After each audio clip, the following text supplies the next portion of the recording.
What's up everybody, welcome to Money Management channel. My name is Andrei and today I'm gonna be doing an update on MMTLP and Finra saga. I got the cash in the bag, stadium packed, born a rock star in this life, gonna live it up. And guys, today is Sunday, February the 4th, and for the upcoming week I think we have a crucial news because the most recent update in regards to our story might be a game changer for the entire MMTLP and Finra saga. And in today's video, I will show you why I think so. But before we dive deep into all of this, guys, please hit the like button for YouTube algorithm. On top of that, let me show you this. I just launched my Patreon account, and I have to say that I am receiving a lot of DMs from MMTLP holders who want to say me thank you and who want to know the latest updates in regards to MMTLP saga. And guys, if you want to know more, if you want to know the latest updates on MMTLP saga, and if you want to have a platform where you can discuss this story with other community members, feel free to join my Patreon account and feel free to join my Discord group. For the $35 a month, you will be able to have this additional platform. On top of that, guys, the most important thing is that I will do a giveaway. I will do a technical analysis based on your request on any asset that you might have. On top of that, I will show you tips and tricks from the technical standpoint, and I will share with you all my knowledge that I have for more than 13 years in trading. So, it is quite fair deal. And let's start with the news itself. For now, we still have the most important news that might definitely be a pivotal point, is the answer to the letter, to the bipartisan open letter that was written by Representative Ralph Norman and his office. And this answer from Finra. And guys, the most important part, first of all, is that we don't have any answer from SEC and Gary Gensler. And it might indicate the beginning of very difficult times for Gary Gensler and SEC. On top of that, guys, on one of my previous videos, I showed you just two discrepancies in just a couple of questions, in the first one and in the ninth question. And let me show you that we have even more details about this letter and how miserable and pathetic this letter is. Let me show you this. On MMTLP Resources you can find this article that is titled "Finra leaves out May answers in response." And you know that in this letter, in this 32 pages letter, they even repeat 7 pages of FAQ that was made by Finra back in November of 2023. On top of that, let me show you more examples of these unanswered questions. So, question number 4, including all unredacted communications between Finra, SEC, governmental agencies, any outside organizations, Finra members and non-Finra members, and any other individuals. And they didn't do any response at all. Next one, question number 5, include any relevant documents or communication. And the fail is, nothing was included here to show when Finra advised when MMTLP would no longer trade. And at the same time, we know that the head of OTC markets, Jeff Mendel, gave an interview back in December of 2022 where he clearly stated which date will be the last trading date for MMTLP.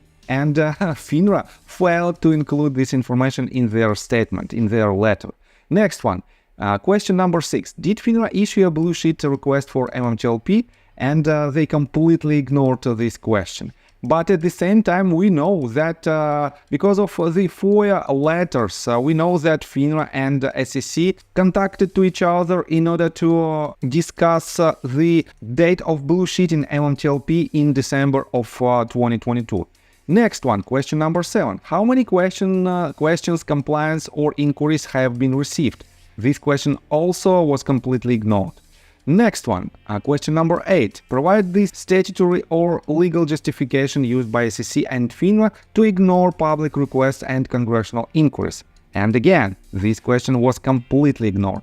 There are few more examples. Question number 15. Are your organizations willing to work with NBH to determine a resolution? And their answer was apparently a flat-out no.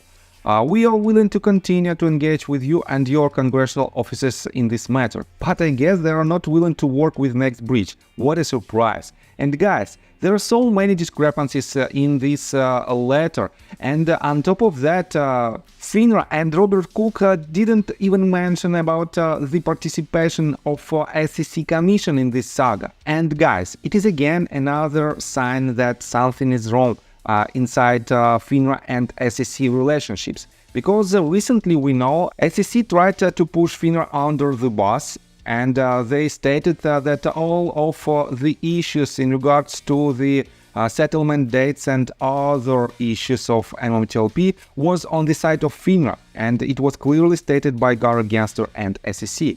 And Finra tried to make their response to this, but they definitely failed to do it. And let me show you some opinions of our headliners. Richard Hoffman wrote this: Congress, the SEC's failure to respond to your demand is an attempt to emasculate Congress. Hold the SEC accountable, as it is Congress's duty. This week's subpoena for testimony and documents, Gary Gensler and SEC General Counsel. And guys, I think the upcoming week will be crucial for MMTLP saga, because we have to see some kind of response from Gary Gensler and SEC. On top of that, we have to see some response in regards to Finra's response on the bipartisan open letter from Congress.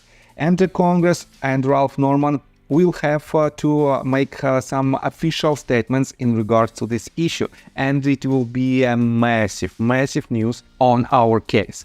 Next one, Richard Hoffman also wrote this.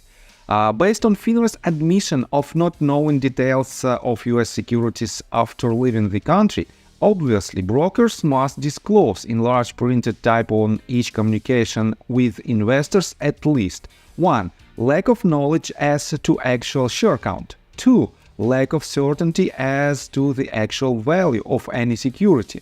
And 3. Lack of knowledge as to the amount of dilution that has taken place. And this is something Congress can implement. Definitely Congress can implement this feature, but no broker-dealers will do this, because it will be a disaster for them, because no one, literally no one will enter any position on the securities, because no one knows the exact share count, and no one can do a DCF model in order to define the price target of certain asset. On top of that, Richard Hoffman also published this in regards to his arbitration against Fidelity. So, as of now, even with the protective order in place, Fidelity's Conseil has digged around in providing documents. It will now be an interesting decision for Fidelity's Conseil as to what to do based on the impending congressional subpoena to the regulators, and I would encourage for brokers too. So, Fidelity is in quite interesting situation, because Fidelity is trying to stonewall any motions that was filed by Richard without any explanation and without any base of these denials. And for now, with this latest letter from Finra, Fidelity has to do something. But we will see what will be their next step. So, and let me show you another quite interesting news that our case becomes more and more popular. So, here you can see the article that was published again on MMTLPresources.com, and that is titled Reddit Thread Artfully Explains MMTLP.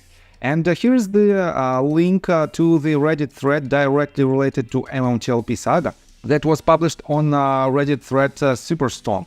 And here you can see the number of members of this community. 922,000 members, almost 923,000 members. And guys, this, as you can see, this post has more than 11.6 thousand upvotes. And it is a very thoroughly made article that explains in details the entire saga, the entire MMTLP and Finra saga. And here you can see the latest updates about the imbalance in TradeStation. about the articles from Forbes. And by the way, here is the part of my video where I made an investigation who is standing behind the Forbes articles, and you know that potentially it might be Russian oligarchs. So this is the letter that was written and signed by more than 74 Congress members. Here is the video of William Farrand, who also explains a lot in regards to our saga. And guys, this story becomes the biggest story all across the retail community.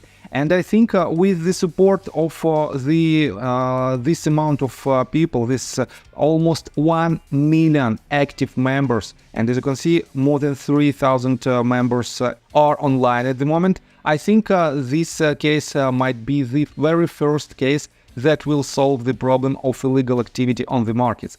And because of these guys, definitely we have to push this case forward no matter what, because it is not only the MMTLP saga, it is the problem of the entire retail community that want to have a fair market. So I think that's all information that I want to provide you. If you like my video, please hit the like button and subscribe to my channel with notification bell, and see you guys and girls next time. Bye!